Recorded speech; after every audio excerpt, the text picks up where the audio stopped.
Bom dia a todas e a todos. Nós estamos aqui então para a nossa quinta e última aula sobre o livro do Gênesis. Nós começamos esse percurso no início do mês de março. Já estamos na quinta aula, última aula sobre o livro do Gênesis.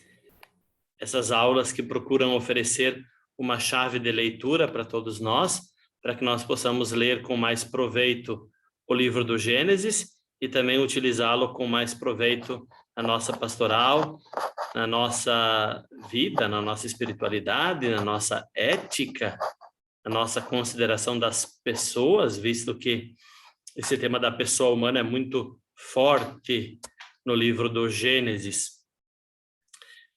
Vejam que após essa aula, então, as próximas 5 serão sobre o livro do Apocalipse. Mas daí deixemos para a próxima aula iniciar. Como sempre, eu tenho preparado um conteúdo. Não tive tempo para colocá-lo em slides, mas preparei no Word e logo em seguida eu envio para vocês na forma de PDF. Também eu dei algumas indicações ao longo dessas aulas de leitura, que vocês então podem, querendo, adquirir ou emprestar e então aprofundar o tema do livro do Gênesis. Hoje nós vamos estudar o terceiro ciclo patriarcal, o ciclo de José. Então eu já apresento logo o documento para que a gente possa então começar o nosso estudo. Aproveito também, antes de apresentar o documento, visto que nós estamos na oitava da Páscoa, nesse dia, vamos ver que dia é hoje? 22, esse 22 de abril de 2022, estamos na oitava da Páscoa, então eu aproveito para apresentar também os meus melhores votos, que a Páscoa de nosso Senhor Jesus Cristo, a passagem da morte para a vida, renove a esperança de cada um de nós, porque a vida em Cristo Jesus venceu a morte, que era o maior inimigo, de modo que todos os demais inimigos com Cristo, em Cristo, com Cristo, como é que se diz por Cristo, com Cristo e em Cristo, tudo pode ser vencido. A dor, a tristeza e o último inimigo, que é a morte. Claro que não é fácil, mas Jesus já deixou bem claro, Jesus Cristo, nosso Senhor, que quem quer segui-lo deve tomar a cruz de cada dia e segui-lo. Porém, a certeza de que a morte está vencida, que era o maior inimigo, nos dá coragem para o nosso cotidiano, para a nossa missão. Muito bem, então vamos agora para a apresentação do documento sobre o ciclo de José.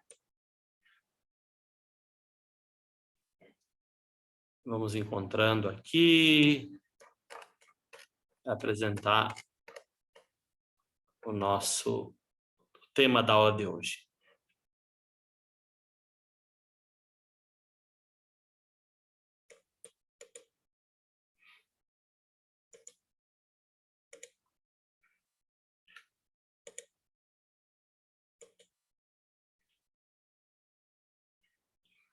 Muito bem. Então, vejam só que nós temos aqui o ciclo de José. Gênesis, capítulo 37, até capítulo 50, ou seja, com isso nós concluímos o nosso estudo do livro do Gênesis. Fazendo uma pequena memória, na primeira aula nós tivemos uma introdução geral ao livro do Gênesis, no sentido de como ele se encontra na Bíblia hebraica e também no Antigo Testamento, por conseguinte. E logo em seguida, então, nós começamos com a história das origens, a primeira parte do livro do Gênesis, né? Todos aqueles relatos ligados à criação, relatos presentes em Gênesis 1 e 2, depois a questão do pecado, e assim por diante, depois a questão também do dilúvio, depois, enfim, a Torre de Babel. Querendo, vocês podem assistir novamente aquela aula ou também consultar novamente, creio que mandei na forma de PDF. Logo em seguida, nós começamos a estudar a segunda parte do Gênesis, na qual nós ainda estamos, porque a segunda parte do Gênesis, que vai do capítulo 11, versículo 27, até o final do capítulo, até o final do livro, capítulo 50, versículo 26, nós temos os ciclos patriarcais. Então, primeiro o ciclo de Abraão, depois o ciclo de Jacó e, por fim, o ciclo de José. Então, nós estudamos os ciclos de Abraão e de Jacó, lembrando que Isaac, filho de Abraão e pai de Jacó, não forma propriamente um ciclo, mas as narrativas relativas ao patriarca Isaac, elas estão presentes no ciclo de Abraão e depois no ciclo de Jacó. Hoje, então, nós estudaremos o último desses ciclos, que é o ciclo de José. José, filho de Jacó, que vai do capítulo 37, versículo 2, ao capítulo 50, versículo 26, último capítulo, último versículo do livro do Gênesis. Então, vamos lá para oferecer as chaves de leitura para que depois vocês leiam com proveito o livro do Gênesis. Eu sempre insisto, essas chaves de leitura, elas são chaves. A chave serve para abrir a porta. Agora, se nós temos uma chave e não abrimos a porta, não adianta muito ter a chave. Por isso que permanece o convite, que eu repeti mais vezes, a ler o livro do Gênesis do início ao fim, de modo que assim essas chaves abram as portas na medida do possível, na medida da minha capacidade de individuar essas chaves e expô-las, e na medida com a qual, na medida com que cada um também prestou atenção, cada um reviu o conteúdo, dedicou-se, está se dedicando, tá bem? Aliás, o melhor mesmo é que, na medida em que as aulas vão avançando, que cada um leia. Então, estudamos o ciclo de Abraão, leia o ciclo de Abraão, né? Porque nós não podemos nos iludir muito que, depois eu leio, agora eu tenho essas chaves de leitura, eu vou deixar para as férias para ler.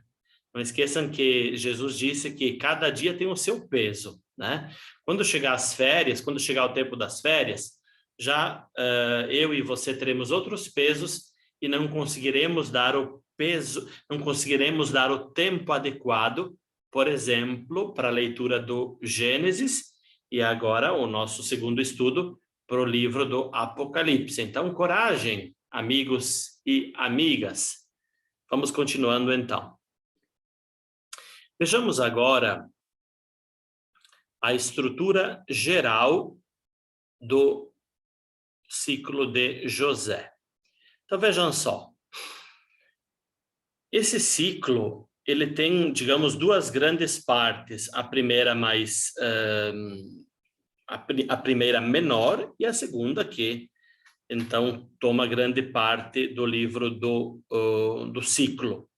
Na primeira parte, nós vemos a família de Jacó. Então, concluindo com o episódio muito conhecido, quando então os irmãos de José o vendem e ele vai terminar no Egito. E também tem uma parênteses, que é o capítulo 38, no qual se deixa o ciclo, se deixa a narrativa de José, que depois então é retomada no capítulo 39. O capítulo 38 fala de Judá e de Tamar, né, que Tamar, ela grávida, né? E então Judá, ele não quer colocar em prática um dever, que era a lei do levirato, quando o irmão ou o filho, nesse caso, morre sem deixar filhos, o irmão do falecido, né, deve garantir que haverá descendência. Muito importante o tema da descendência e, nesse sentido, a posse da terra em Israel. Então, levir, que significa cunhado, aqui, então, a lei do levirato. Nós iremos ver também no livro de Ruth esse tema da lei do levirato. Quem quiser ler a novela de Ruth, um livro bastante curto e, ao mesmo tempo, assim, muito bonito, muito importante de ser lido e estudado. Após a parênteses, então, após o parênteses do capítulo 38, então tem a história, a narrativa de José e seus irmãos. Por causa de problemas de estiagem, não há mais comida, não há mais comida na terra de Israel, então eles, orientados pelo pai Jacó, todos os seus filhos, irmãos de José, vão para o Egito para buscar, para comprar comida. E haverá 3 viagens ao Egito. Vejam só, na primeira viagem, então, aliás, desculpem, antes da primeira viagem, tem a chegada de Jacó no Egito, tem a chegada de José no Egito, né? Ele foi vendido pelos seus irmãos. Então, aqui na letra A, nós vemos, então, toda aquela narrativa na qual, então, José, ele termina como escravo na casa de Potifar, tá? Depois ele na prisão, e depois ele termina na corte do faraó, na medida em que ele se demonstra o único que consegue interpretar o sonho do faraó, e assim ele acaba, no fim de contas, sendo nomeado vice-rei, ou seja, começa a exercer uma função importantíssima no governo do Egito. E é nesse contexto, retomando o que eu estava dizendo, que os seus irmãos chegam ao Egito para comprar comida. Porém, eles não reconhecem, não sabem que o irmão que eles venderam agora se tornou uma autoridade importantíssima, justamente a pessoa com a qual deverão tratar se querem comprar comida. Então, vejam só, na letra B, nós veremos dos capítulos 42 a 47, 3 viagens dos irmãos de José ao Egito. Então, a primeira viagem, tá? E numa segunda viagem, na primeira viagem nós encontramos, então, todos os episódios ligados a essa primeira viagem. José, que então já começa uma série de atitudes que levarão no final a revelar a própria identidade aos irmãos. Uma segunda viagem, na qual então, visto que ele exigiu que o irmão mais novo dele, Benjamim, também viesse junto com eles, né? Então, nessa segunda viagem, Benjamim, ele vem da terra de Israel para o Egito, né? Então, aqui tem toda a questão do encontro com José. O José que quer que deixem o irmão Benjamim como garantia, garantia que depois eles voltarão, né, para colocar em prática as exigências estipuladas, né? E aqui tem a argumentação do irmão Judá. Judá, que então diz assim para José: olha que o nosso pai idoso já perdeu um filho dele. Se nós não voltarmos com esse, que agora é o filho mais jovem, o Benjamim, o nosso pai morrerá de tristeza, de desgosto. Então, ele mesmo se oferece para permanecer. E aqui então, José finalmente revela a própria identidade, dizendo: eu sou José, que vocês venderam para o Egito. E ali ele pede que a família, enfim, o pai, o velho pai Jacó, também venha para o Egito, onde então ele diz: aqui vocês terão comida, aqui poderão desenvolver a própria vida. Então, a terceira viagem é aquela na qual toda a família desce para o Egito no sentido de que o Egito está no sul, né? E ali começarão a viver a própria vida. Então, partida para o Egito, depois vejam só o encontro do patriarca Jacó com o seu filho José, que ele pensava que estava morto, tá? E depois é narrada a morte, enfim, José no leito de morte, e ali então nós temos os episódios conclusivos do capítulo 48 até o capítulo 50, que então tem o patriarca Jacó, que abençoa os dois filhos de José, Efraim e Manassés, e também se despede dos seus 12 filhos, falando um pouquinho sobre cada um deles, então uma espécie de testamento profético, morte e funeral de Jacó, e Jacó que então também depois será reunido aos seus pais lá em Hebrom, lá na terra de Israel, na caverna de Macpela. Se vocês lembrarem, quando Sara morreu, Abraão comprou um terreno, a caverna de Macpela em Hebrom, e ali sepultou Sara. E depois ali também então serão sepultados os demais, Isaac, né, e sua família, e também Jacó será reunido na terra de Israel aos seus antepassados. E depois o próprio José também terá a mesma sorte no futuro. Em todo caso, aqui a morte e o funeral de Jacó, José que perdoa seus irmãos, porque quando o pai morreu, eles naturalmente ficaram com medo que agora Jacó iria vingar-se deles, daquilo que eles tinham feito, mas Jacó os perdoa, os tranquiliza, dizendo que a fraternidade estava recomposta, e ali então a conclusão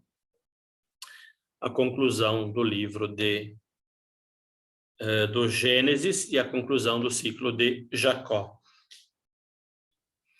Após a apresentação então dessa estrutura geral,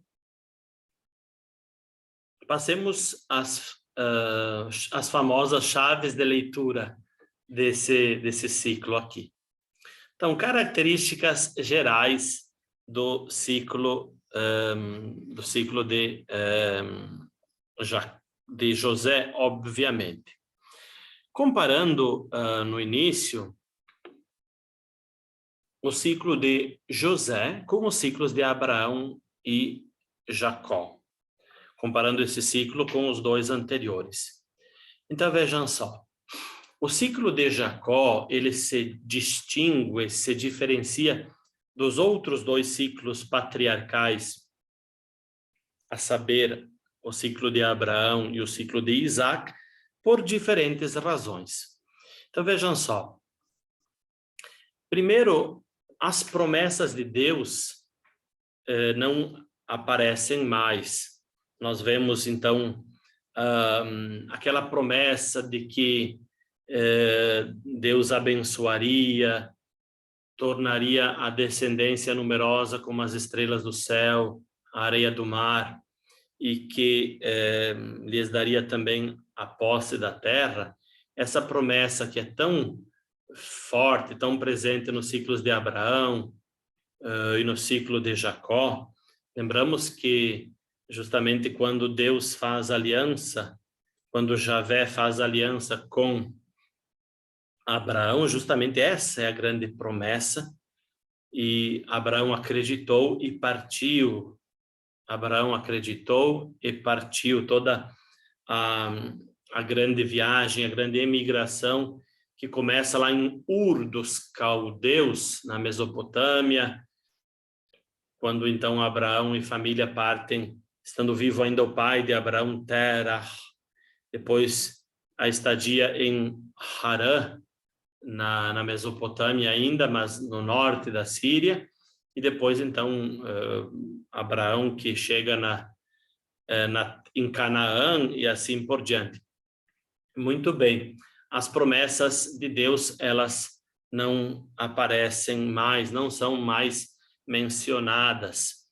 Vejam que possivelmente vocês encontrarão novamente essa promessa aqui, se vocês derem uma olhadinha, na terceira viagem, quando partindo da terra de Israel para o Egito, Deus aparece ao patriarca Jacó em Bersabeia, que fica ainda na terra de Israel.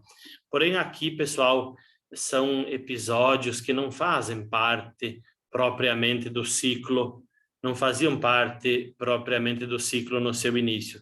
São alguns textos, alguns versículos que quem organizou coloca aqui e lá para ligar os ciclos entre si. Então, os estudiosos aqui, eles dizem, eles reconhecem que são pequenos detalhes que são colocados ao longo do livro do Gênesis para coligar os diferentes ciclos e depois também para coligar com aquilo que virá depois, que são os livros de Êxodo, Levítico, Números e Deuteronômio. Então, se alguém encontra um texto como aquele, por exemplo, de Gênesis 46, 1 a 4, né? De repente dirá, mas como assim? Foi dito que nunca mais apareceram, que não aparecem as promessas, né? Mas quando encontram textos assim, precisa lê-los de modo crítico, entendendo que foram acrescentados aqui para dar uma harmonia maior a todo o livro do Gênesis. Muito bem. Um segundo aspecto, pessoal, a intervenção de Deus não é mais direta, tá? Porque nós vemos nos ciclos de Abraão, no ciclo de Jacó, que há então mais aparições, mais contatos entre Javé e o patriarca Abraão e o patriarca Jacó. Aqui a intervenção de Deus, ela não é mais direta. Não há aparições e diálogos com José, que é o principal protagonista. Em nenhum momento nós encontramos Deus falando com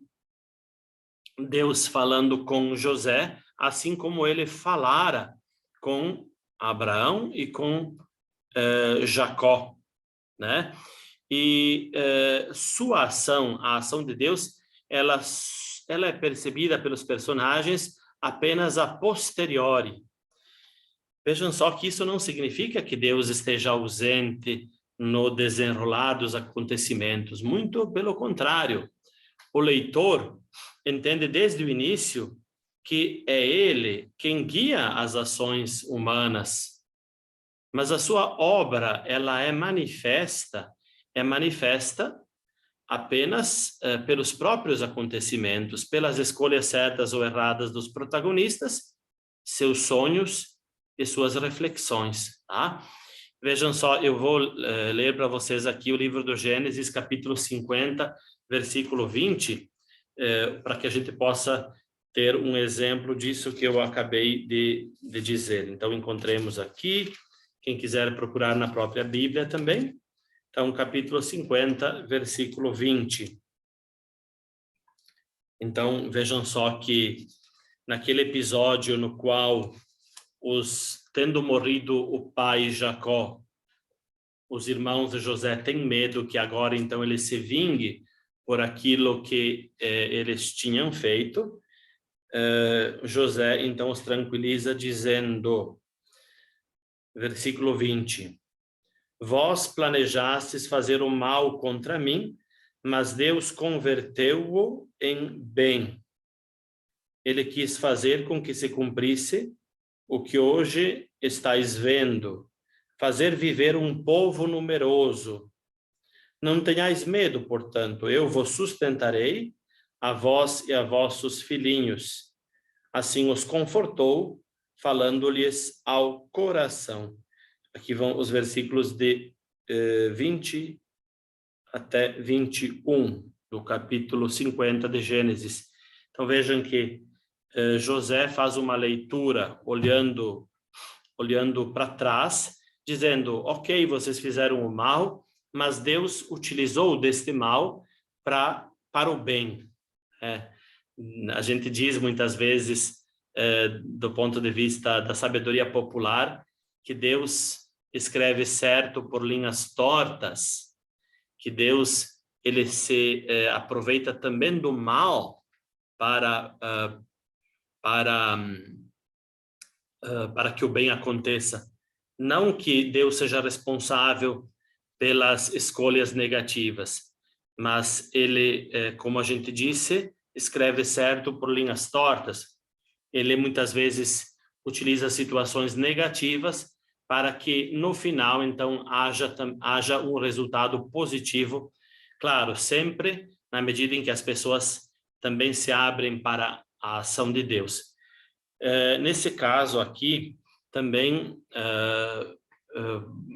esse é um exemplo, enfim, da ação de Deus que acontece nos bastidores, e não diretamente através de aparições ou de diálogos, por exemplo, com José. Não, é uma ação indireta, mas repito aqui, isso não significa que Deus esteja ausente no desenrolar dos acontecimentos.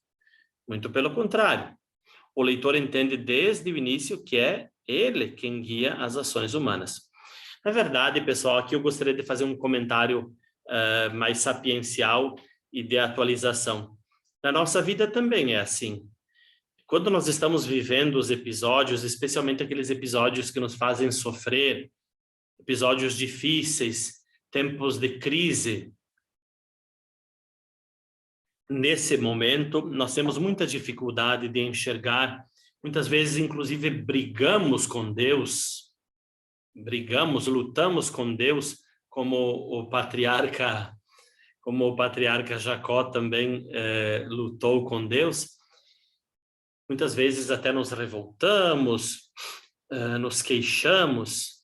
Depois, porém, quando o tempo passa, sempre se nós somos pessoas abertas à ação de Deus em nossa vida, sempre se nós somos pessoas de oração, um certo momento o Espírito Santo nos ajuda a perceber como Deus esteve sempre presente, como Deus foi também abrindo as portas, como Deus foi atuando com a sua providência, e então nós, a posteriori, assim como o nosso amigo José e os demais personagens, conseguimos perceber a ação de Deus, mesmo se aconteceu em modo discreto, mesmo se muitas vezes nós pensávamos que ele estava ausente. Uma terceira característica também, uma terceira diferença entre os ciclos de Abraão e Isaac com Abraão e Isaac e Jacó, né? Com uma terceira diferença com o ciclo de José é a seguinte: o viver em terra estrangeira, com o consequente contato com a comida, o culto e o tema do matrimônio, já não causam nenhum problema, como nos outros dois relatos patriarcais. De fato, José se casa com a filha de um sacerdote egípcio. Aqui eu quero ler um texto também para vocês. Vamos ver, aqui são apresentados mais exemplos que vocês podem ler depois, mas eu vou pegar esse primeiro, de Gênesis 24, versículos de 1 a 4. Então, encontremos aqui, quem quiser também, como eu dizia antes, pode pegar a sua própria Bíblia. Gênesis, capítulo 24, versículos de 1 a 4. Vejamos o que é dito aqui.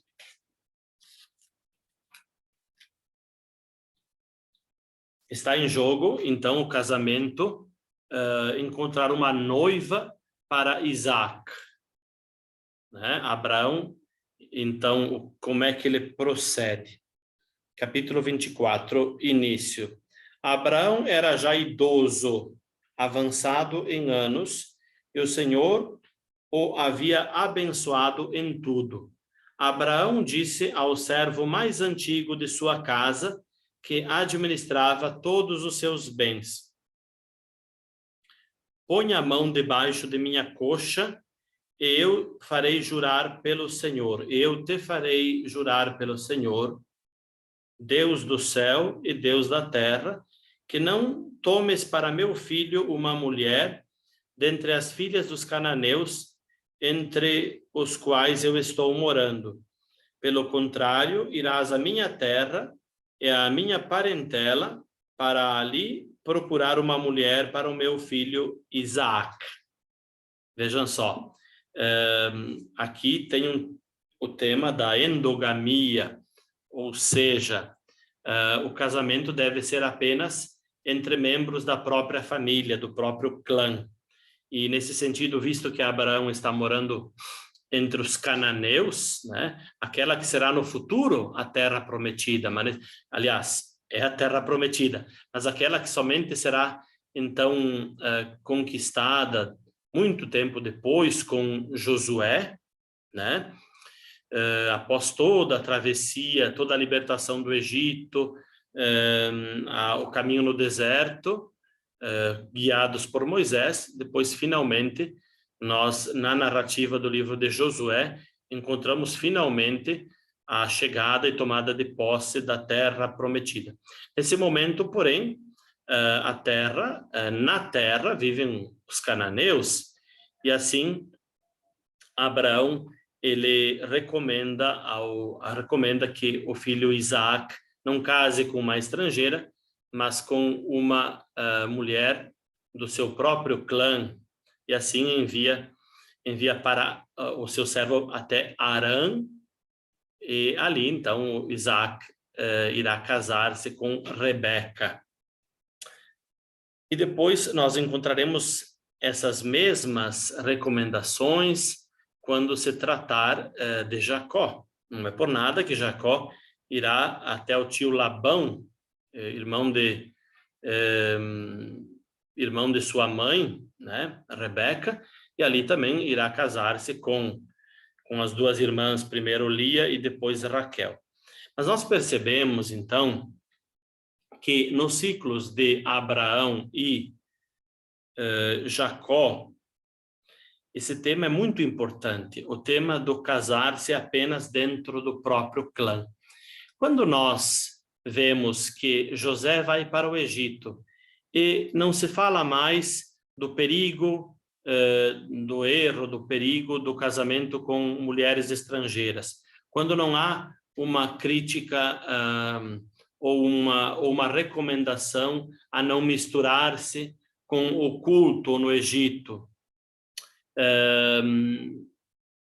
quando não há nenhuma recomendação sobre a comida que encontrarão no Egito, nós percebemos que nós estamos num ambiente diferente, né? Porque aqui o maior exemplo que contrasta é quando José se casa com a filha de um sacerdote egípcio. Se nós quiséssemos fazer uma leitura ingênua, nós pensaríamos que simplesmente estaríamos num tempo diferente, e os tempos entre os avós, os pais e os filhos, os tempos mudam, as situações mudam. Mas aqui, como nós veremos, não se trata de uma linha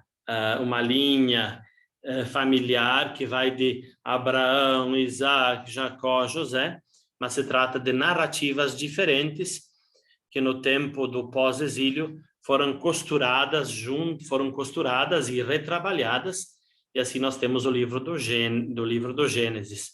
Mas se tratava de narrativas diferentes, com origens diferentes.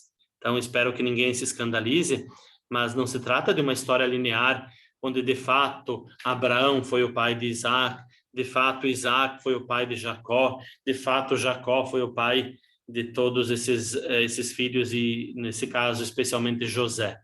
Não, pessoal, são narrativas diferentes que eram narradas em diferentes lugares da terra de Israel, e que no pós-exílio serão colocadas juntas e costuradas e retrabalhadas, de modo que quem colocou por escrito colocou todas essas tradições juntas através de um processo que ele construiu em modo genealógico, colocando como uma família que vai desenvolvendo a sua história e vai, nesse sentido, aberta à vontade de Deus, vai colocando em prática os desígnios de Deus, a partir das promessas de Deus, com digamos, o projeto de Deus que vai sendo colocado em prática, os desígnios de Deus que vão sendo colocados em prática. Muito bem. Então, agora vamos um pouco adiante, só me permitam pegar um pouquinho de água.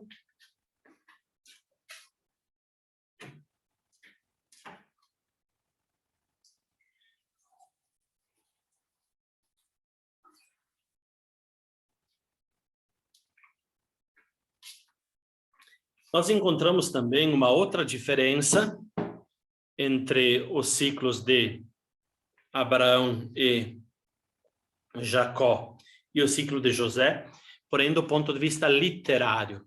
Do ponto de vista literário, também o ciclo de Jacó se diferencia dos outros dois, porque a arte narrativa é mais refinada e a composição do relato é mais elaborada. De fato, quando nós estudamos o ciclo de Abraão, Gênesis 11 até 25, nós vimos que a sua organização literária não é particularmente evidente. O ciclo de Abraão, e o mesmo vale também para o ciclo de Jacó, apresenta episódios bastante diferentes entre si, no estilo narrativo e no significado teológico. E a sucessão entre os diferentes episódios nem sempre é completamente lógica.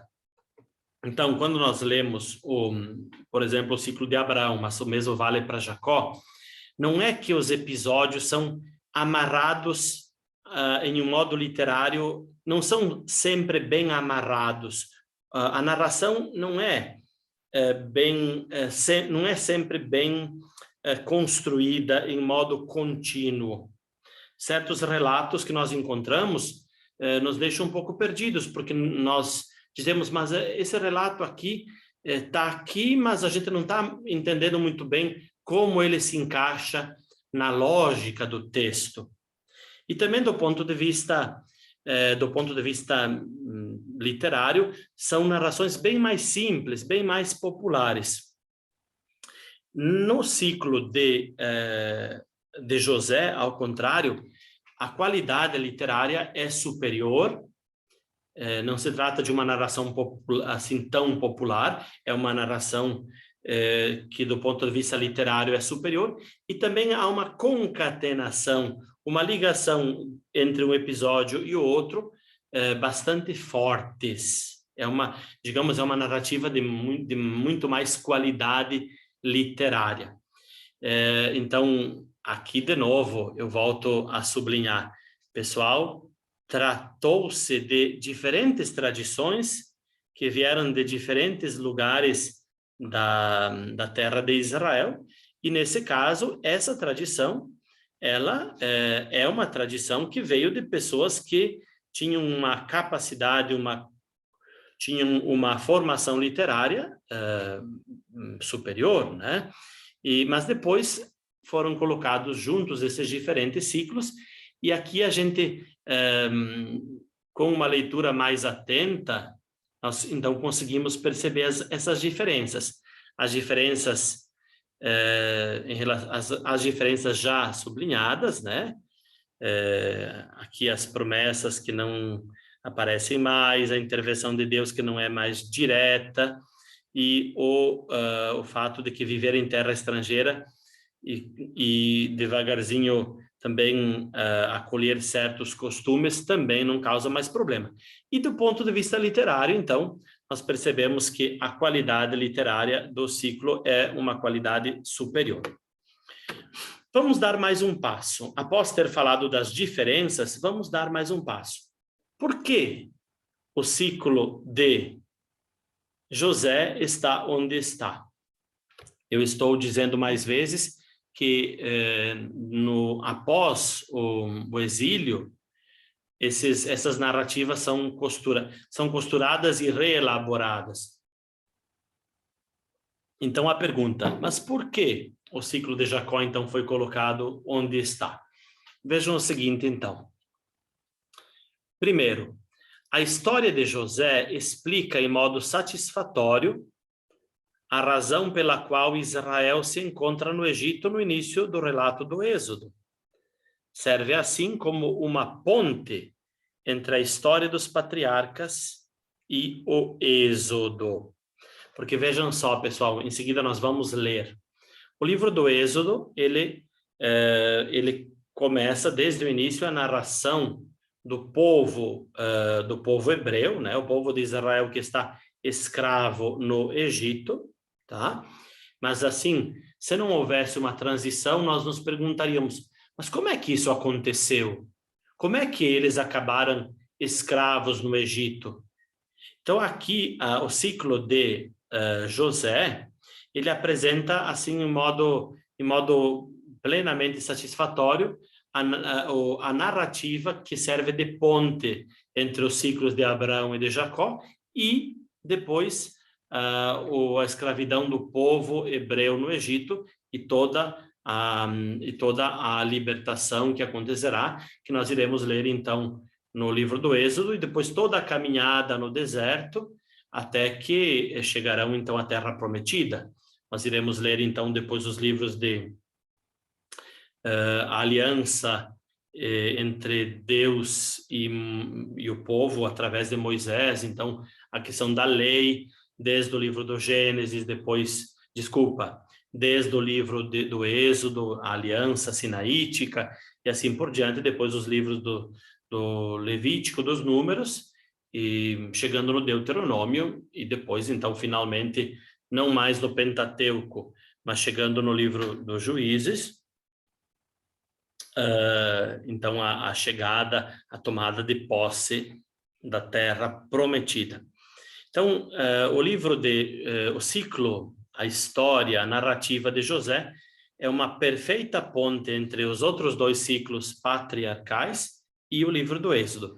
Aqui eu faço questão de que nós escutemos o início do livro do Êxodo para que a gente perceba essa ligação bem construída do ponto de vista literário. Então, procuremos aqui o início do livro do Êxodo. Então, no finalzinho do ciclo de José, toda a sua família está no Egito, está em condições muito positivas de vida, né? A relação com o faraó é muito positiva, através, então, desse grande respeito que o faraó tem por José. Mas ali, então, começa o livro do Êxodo. Então, vamos lá, então, livro do Êxodo, capítulo 1. Estes são os nomes dos filhos de Israel que vieram com Jacó para o Egito, cada um com os de sua casa: Ruben, Simeão, Levi e Judá, Issacar, Zabulon e Benjamim, Dan, Neftali, Gad e Azer.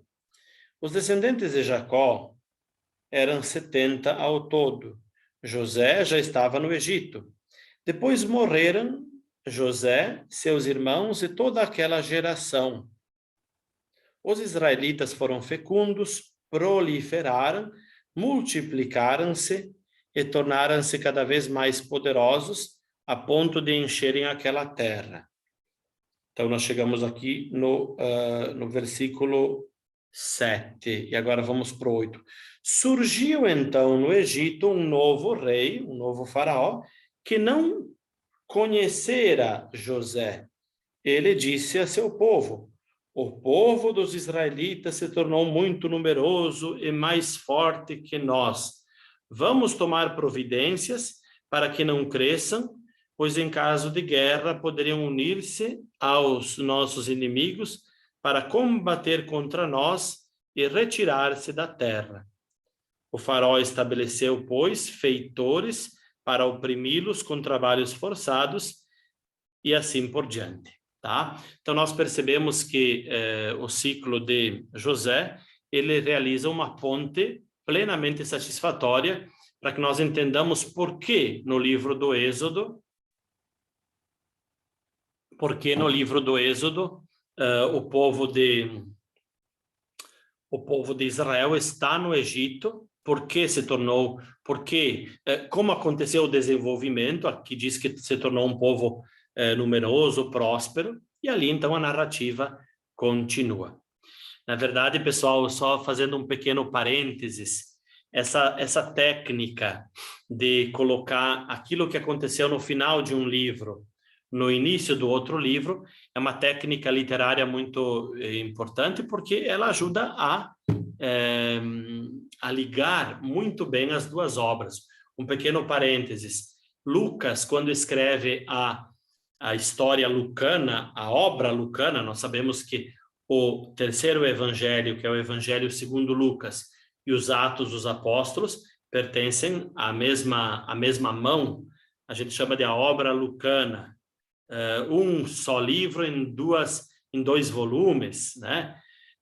Então, vejam só, por exemplo, Lucas, no final do seu evangelho, ele narra a ascensão de Jesus.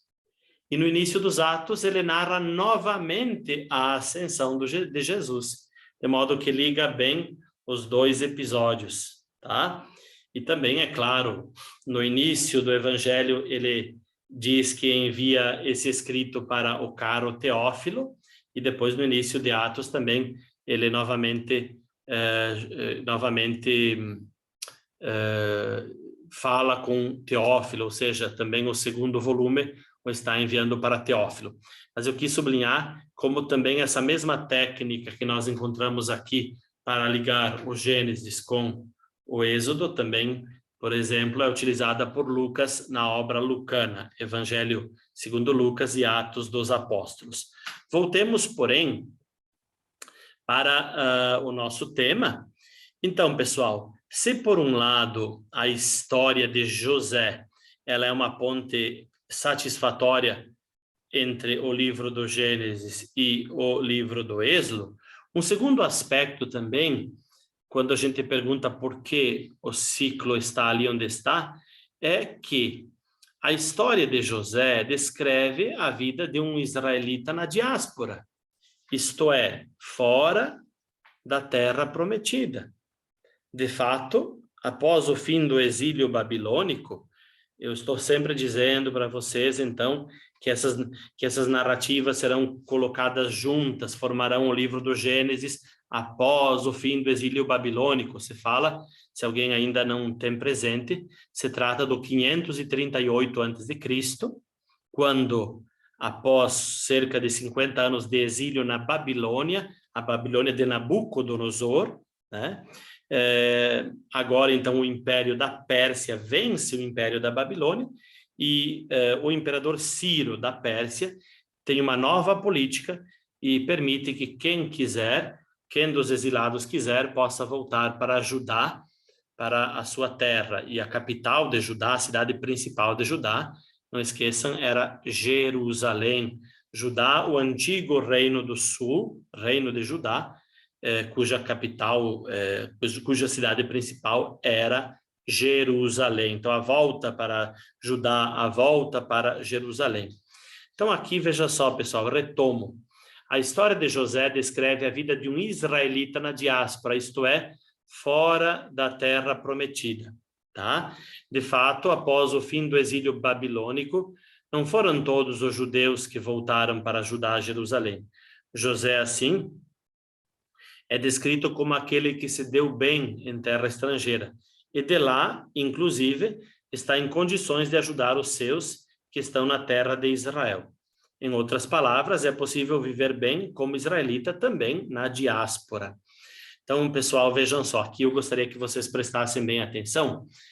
No final do exílio babilônico, babilonês, eu nunca sei se é babilônico ou babilonês. Então, babilônico está escrito ali. Então, vejam só, pessoal. Com o fim do exílio babilônico, houve a liberdade para voltar a Judá, Jerusalém. Mas nem todos voltaram. Então, houve os exilados que voltaram para Judá, mas houve aqueles que também preferiram permanecer na Babilônia. Quem estava bem financeiramente, ou quem já tinha contraído laços de matrimônios com mulheres daquela região, preferiram permanecer. Então, são aqueles que são chamados os judeus da diáspora. O verbo speiro significa, em grego, significa semear. E dia, a preposição, através do semear. Então, fala desses judeus semeados em terra estrangeira. E depois pessoal, é muito claro que nos séculos seguintes haverá muitos judeus que deixarão a terra prometida e irão viver no estrangeiro, sem deixar de ser judeus. No próprio Egito, irá formar-se uma grande comunidade judaica.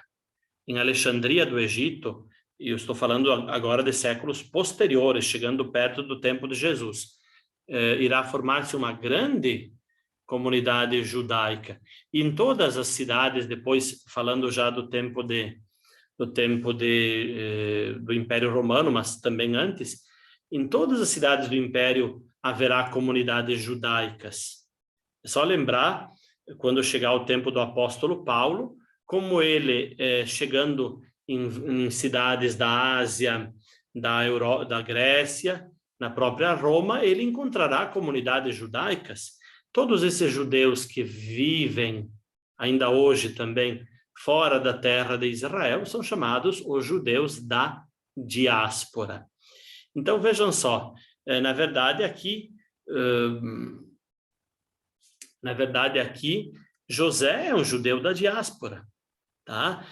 É um judeu que passa a viver no Egito e viverá no Egito toda a sua vida, tá? Porque se nós pegarmos Abraão, Isaac e Jacó, eles também, bom, primeiro que vêm da terra estrangeira, né? Abraão tem a sua origem lá em Ur dos Caldeus, depois passa por Harã e só depois chega na terra de Canaã. Isaac é o único patriarca que passa toda a sua trajetória na terra de Canaã. E Jacó também terá momentos nos quais viverá fora da terra de Israel. Pensem que ele foi morar com o tio Labão, irmão de sua mãe Rebeca, onde se casa, né, com Lia, depois com Raquel, mas permanecerá um tempo bastante grande, anos e anos e anos. Só lembrar que ele trabalhou 7 anos para casar com Raquel, depois o pai colocou a Lia no caminho, então ele trabalhou mais 7 anos para casar com a Raquel, né? Então, para dizer, ele morou muitos anos no estrangeiro e agora também termina a sua vida na terra do Egito. José, pelo contrário, na medida em que é vendido pelos irmãos e chega no Egito, ele depois viverá a vida inteira no Egito. A grande parte da sua vida será no Egito e assim por diante também será o destino dos descendentes de José e os descendentes dos seus irmãos, que depois irão tornar-se um povo numeroso e ali, como nós lemos no início do Êxodo, haverá então aquela decisão do faraó de começar a oprimi-los. Mas isso fala, pessoal, em última análise, sempre lembrando que a construção do Gênesis acontece no pós-exílio, no fundo fala daqueles judeus que permaneceram na Babilônia, né? Porque nem todos os judeus, como eu dizia, voltaram para a terra de Israel. Então, desculpem, José, ele é um modelo para esses judeus que vivem na diáspora. E é alguém que se deu bem, que está vivendo bem na diáspora, né?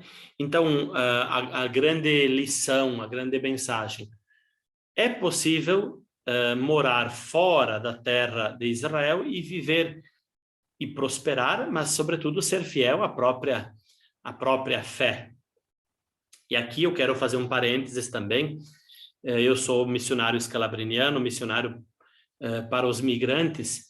A nossa família, a nossa congregação religiosa, Missionários de São Carlos Escalabrinianos, nós trabalhamos com os migrantes em várias partes do mundo.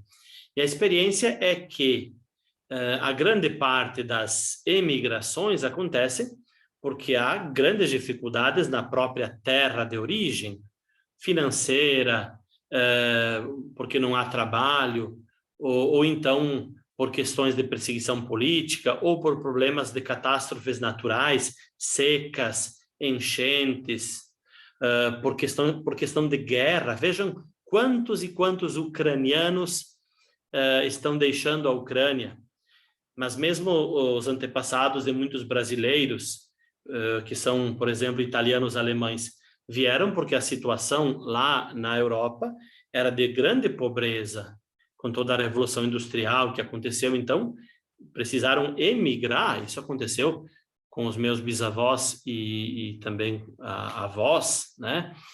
E nesse sentido, pessoal, o chegar em uma terra estrangeira, normalmente, é muito comum que, indo para a terra estrangeira, ou a pessoa consiga viver melhor porque talvez tenha trabalho, porque talvez a sociedade é mais desenvolvida, porque talvez a moeda vale mais.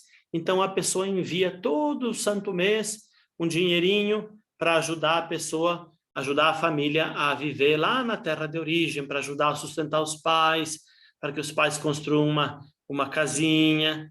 E é até interessante porque depois, quando a pessoa volta, visto que tem mais dinheiro, então constrói uma casa bonita. Eu lembro que quando eu estudei em Roma como seminarista, né? Nós íamos, sobretudo na Semana Santa, ajudar em paróquias nossas. E nós trabalhávamos muito, ainda trabalhamos com portugueses na França, na Suíça, na Alemanha. Então, eu lembro que, por exemplo, os padres diziam que os portugueses que deixavam Portugal para trabalhar na França, na Alemanha, na Suíça, prosperavam, trabalhavam assim muito, né? Um trabalho muito duro, como pedreiros, enfim, trabalhos duros, porém prosperavam financeiramente. E daí até construíam uma casa bonita lá na terrinha, lá onde tinham nascido, e nas férias chegavam com um carrão, né? O que eles queriam dizer para o pessoal que tinha permanecido lá na terra natal? Nós nos demos bem, nós vencemos na vida, então vejam como estamos bem. Então, passear com o carrão no dia da festa, ou olha, de quem é essa casa? É aquele nosso amigo lá que emigrou para a França, né? Então, a imigração, a diáspora aqui é apresentada também como um fator positivo. Vejam só no caso José. José é aquele que, por vicissitudes, quer dizer, foi vendido pelos irmãos, termina no Egito, mas vai ser aquele que vai ter condições de ajudar a própria família a sobreviver. Então, essa também é uma mensagem que é atual no momento em que o Gênesis é organizado, onde muitos judeus não voltaram para Judá, mas permaneceram lá na Babilônia. E é verdade, como eu dizia, inclusive para os nossos dias. Depois releiam, então, esses dois aspectos, onde se diz assim, onde eu procurei responder. Por que o ciclo de José está onde está? Tá bem? Vamos dar mais um passo, tá? Vocês veem ali os dois títulos, Origem da Narrativa e Redação Pós-Exílica. Então, procurando compreender um pouco melhor esses aspectos dos quais eu já falei, eu já fiz algumas alusões, mas agora, então, desenvolvendo melhor isto. Qual a origem da narrativa do ciclo de José? Nós vimos que é um ciclo mais elaborado, né? Que tem algumas características próprias quando comparamos com os ciclos de Abraão e Jacó. Qual seria a origem? Pessoal, aqui é no terreno da hipótese, tá? Então, quanto à origem da narrativa, é difícil estabelecer onde e quando a história de José se originou, tá? O relato pode conter memórias de um grupo de israelitas residentes na Palestina Central, tá? Que na Palestina Central, onde hoje em dia é mais ou menos a Samaria, né? Que reconheciam Efraim e Manassés, ou seja, os filhos de José, como seus ancestrais. Lembrando, então, que o patriarca Jacó abençoou esses dois filhos de José, o Efraim e o Manassés. Se assim fosse, a narrativa teria se formado no Reino do Norte, tá? Porque essa região de Efraim e Manassés, elas já estavam localizadas no antigo Reino do Norte, esse reino que depois que será destruído, tá? Esse reino será destruído, pessoal, o Reino do Norte, em 722 a.C., pelo Império da Assíria, cuja capital era Nínive. E com a destruição, muita gente do norte teve que fugir para o sul. Muita gente do norte teve que fugir para o sul e levou as próprias tradições. E nesse sentido, culturalmente falando, o Reino do Sul e o Reino do Norte, eles tinham muitas ligações, tá? Por isso que, então, esses refugiados que precisam fugir do Reino do Norte para o Reino do Sul, quando acontece a destruição do Reino do Norte, cuja capital era Samaria, quando eles devem fugir, então a gente pode falar de refugiados do Reino do Norte que chegam no Reino do Sul em 722 a.C., tá?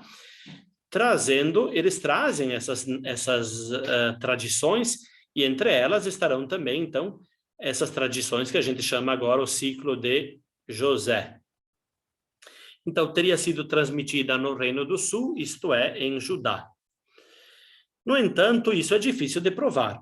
É sempre uma hipótese. Se tal hipótese pode ser feita em relação à origem do ciclo de José, a sua redação, porém, acontece após o fim do exílio na Babilônia. Estou falando agora de 538. Vejamos mais detalhes sobre a redação pós-exílica, não só do ciclo de José, mas também dos outros ciclos. Aqui, pessoal, eu vou então ampliar um pouquinho e falar do Gênesis em um modo um pouquinho mais amplo, especialmente a partir do capítulo 11, quando nós, tendo deixado as narrações das origens, ou seja, Gênesis de 1 a 11, nós então entramos nos ciclos patriarcais, tá?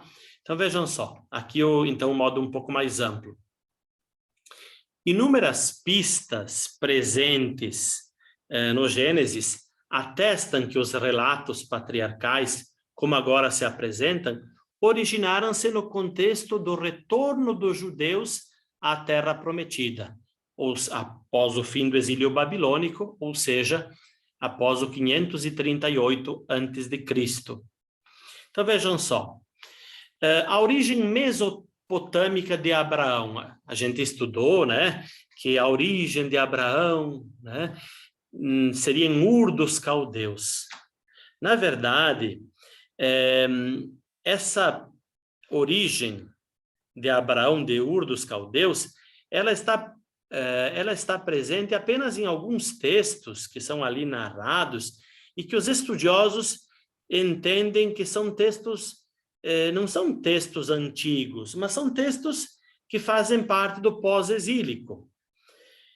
De acordo com outras histórias sobre ele, Abraão vive em Canaã como se fosse a sua terra natal. Quando irrompe a fome, ele não volta para a Mesopotâmia, mas vai para o Egito. O que isto está querendo dizer, pessoal? Parece um pouco estranho. Isso está querendo dizer que o ciclo que as narrativas de Abraão provavelmente não falavam de uma origem estrangeira.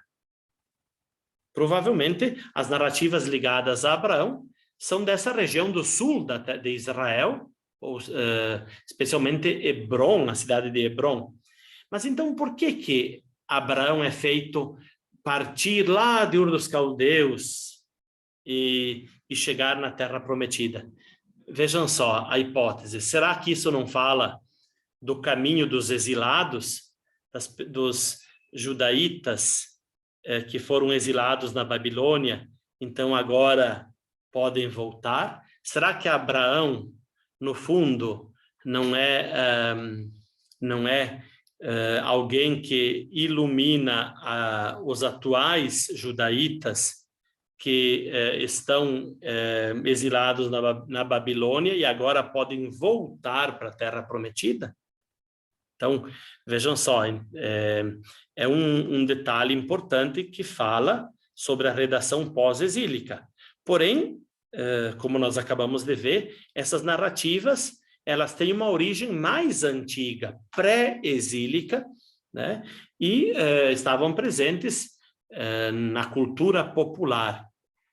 E agora, então, vão ser colocadas juntas, costuradas juntas, reelaboradas, por quem redigiu o livro do Gênesis e depois o Pentateuco.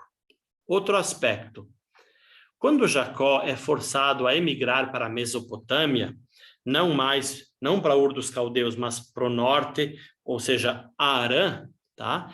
Deus lhe promete devolvê-lo à sua terra, ou seja, a terra de Canaã. A história de seu retorno alude claramente ao retorno à Palestina dos judeus exilados da Babilônia. É a mesma coisa que eu estava falando para vocês em relação a Abraão. A história do servo enviado por Abraão a Arã para encontrar uma esposa para Isaac é um texto muito tardio, pois pressupõe a existência da norma da endogamia, casamento somente dentro da mesma etnia, que é afirmada apenas após o exílio. Já a não observância dessa regra não cria problemas em relação ao casamento de José com a filha de um sacerdote egípcio, mas isso se deve, como vimos, às diferentes origens dos diferentes ciclos. Então vejam só, pessoal, nos dois ciclos nos quais se insiste sobre o casar no mesmo clã, tá? Sobre o casar no mesmo clã, dentro do mesmo clã. Quando foi o momento de casar Isaac, ele deve casar-se com uma sua parente, com uma israelita. E o mesmo vai valer para o casamento de Jacó. Vocês poderiam perguntar, mas e por que isso não vale para o ciclo de José?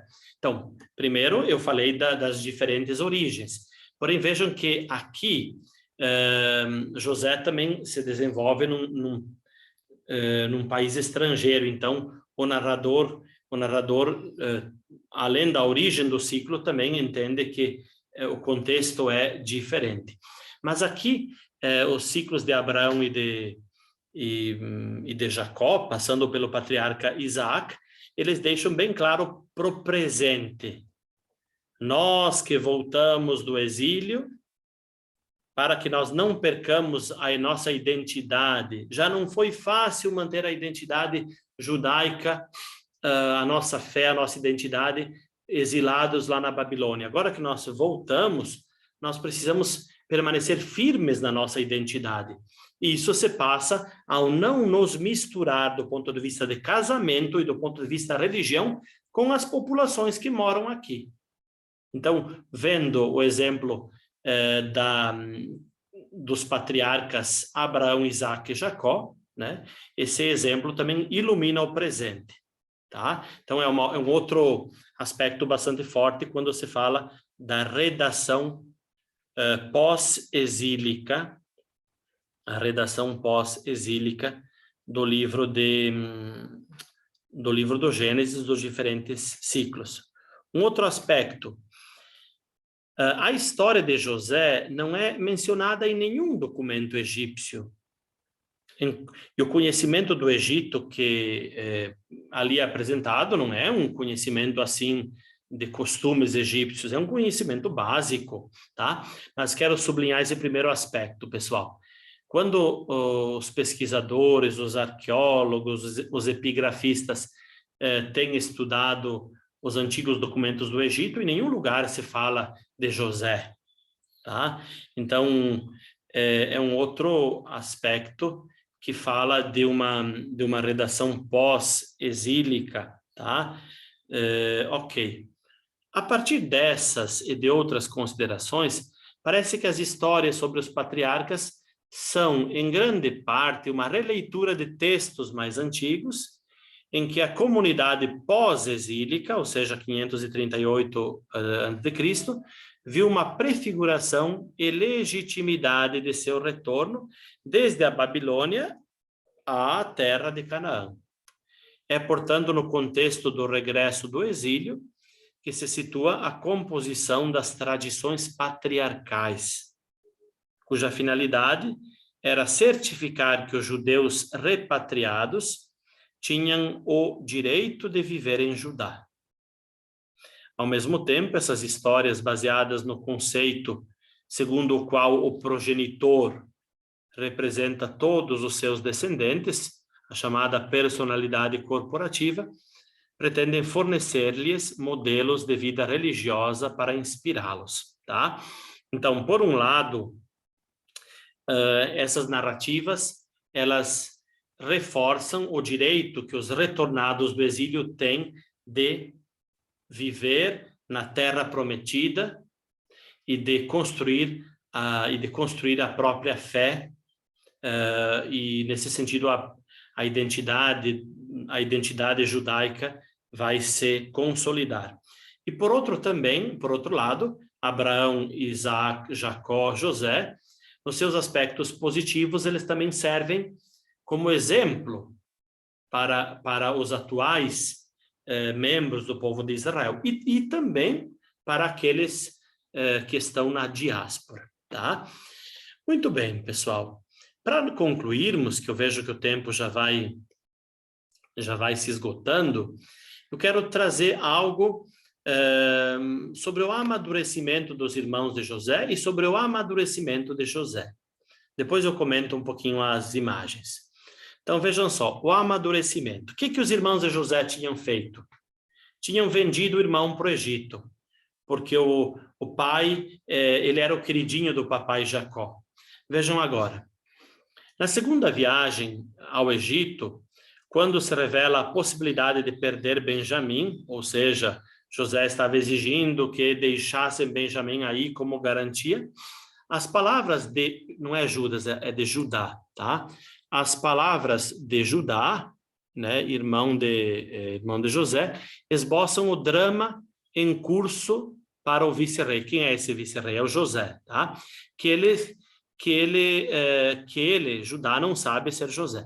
Ao contrário do que acontecera anos antes, tá? Ao contrário do que acontecera anos antes,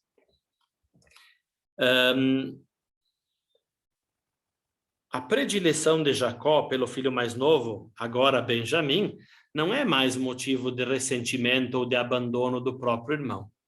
Ou seja, eles não vão mais vender Benjamim como tinham feito com José. Ao contrário, emerge claramente a preocupação em evitar mais sofrimento para o pai, um sofrimento terrível que ele teria no caso no caso de perder mais um filho. O que surge, então, é um testemunho adequado de que os anos não passam em vão para os filhos de Jacó e que a percepção das consequências do crime cometido os tornou mais conscientes do valor de serem filhos e irmãos. Agora vamos falar do amadurecimento do próprio José.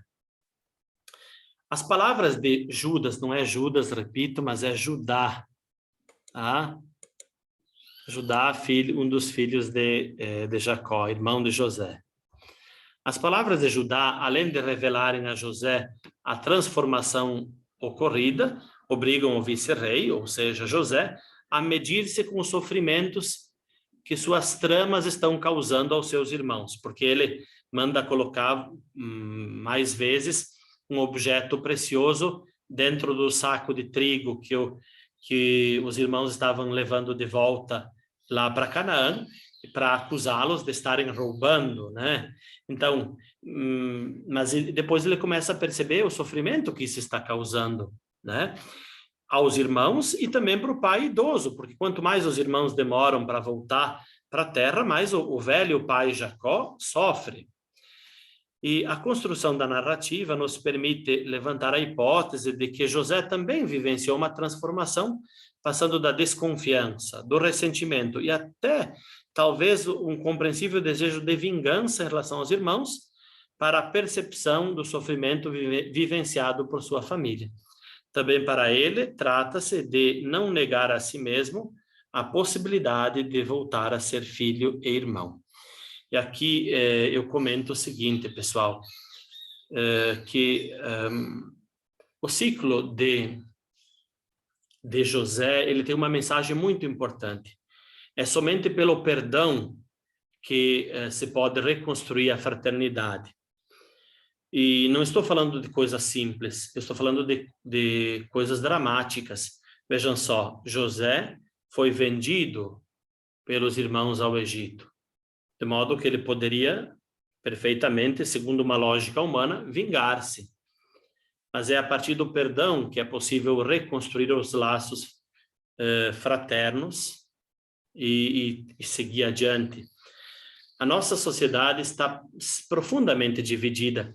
Eu li ontem que, se nós estamos vivendo essa guerra na Ucrânia, no qual a Rússia invadiu a Ucrânia, mas no mundo há pelo menos uns 60 grandes conflitos. Pensemos, por exemplo, agora que os talibãs assumiram o poder no Afeganistão, na África, vários conflitos e assim por diante, né? Então, há mais lugares onde há relações muito tensionadas, mesmo, por exemplo, na Nicarágua, na Venezuela, e assim por diante. Então, o exemplo do ciclo de José é também para nós, para a sociedade. Porém, como nós não podemos, a Ucrânia está longe, antes de mais nada, creio que nós precisamos pensar em nós mesmos, porque muitas vezes há inimizades e dramas familiares que nunca se recompõem pela falta do perdão. Pela falta do perdão. Mesmo do ponto de vista do Brasil, quando se fala do ambiente político atual, muito polarizado entre direita e esquerda, vejam só, há uma grande dificuldade em ver o outro como irmão. Então, há uma polarização, ou quando se trata, por exemplo, do futebol, quem é de um time e quem é do outro, né? Então, são aspectos que ligam a nossa, presentes na nossa família, no nosso ambiente de trabalho, no futebol, na política.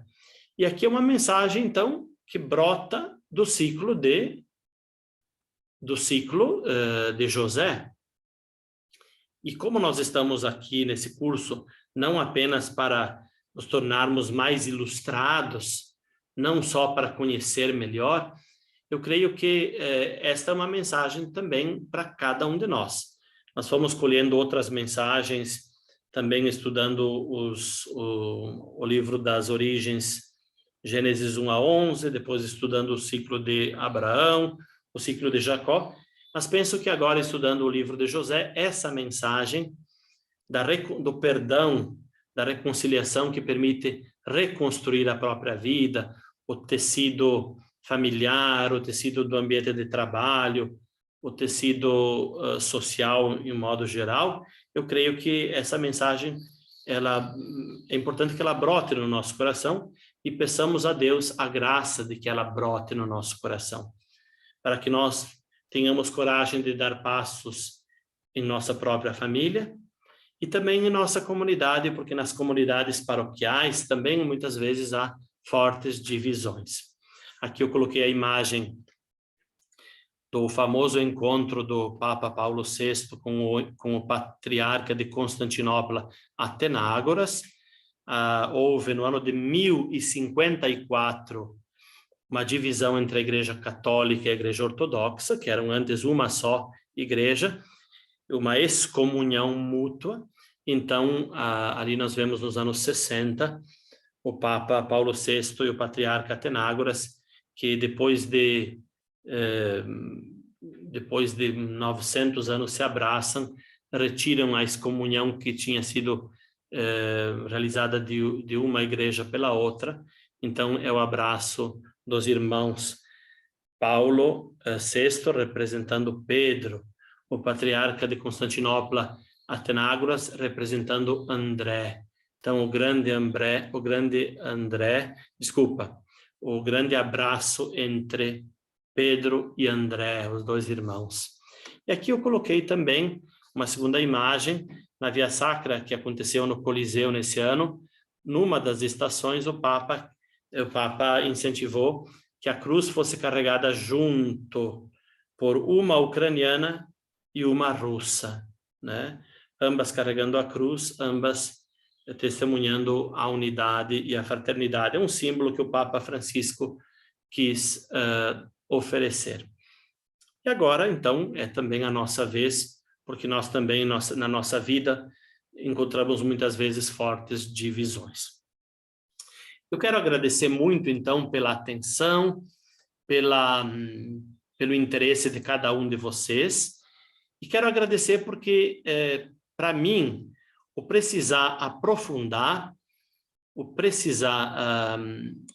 aprofundar o livro do Gênesis, a história das origens e depois esses ciclos, isso me obrigou a estudar bastante e num primeiro momento até com uma certa resistência, porque mesmo sem esse curso já tenho muita coisa para fazer, então é algo que se somou também como peso no bom sentido, não no sentido de mais trabalho, né? Eu precisei dedicar bastante tempo para estudar, para sistematizar, para gravar essas aulas. Mas eu quero agradecer porque eu termino com um conhecimento muito mais amplo desse livro e espero que também para minha missão, para minha vida, esse estudo possa adquirir carne, né? Quer dizer, possa se tornar uma fonte de uma ética, uma espiritualidade, uma pastoral mais eficientes e eficazes também para mim. Muito obrigado, e agora então, na próxima ocasião, já nos encontraremos para estudar o livro do Apocalipse. Tenham todos uma boa continuação e nos vemos logo mais. Tchau, tchau.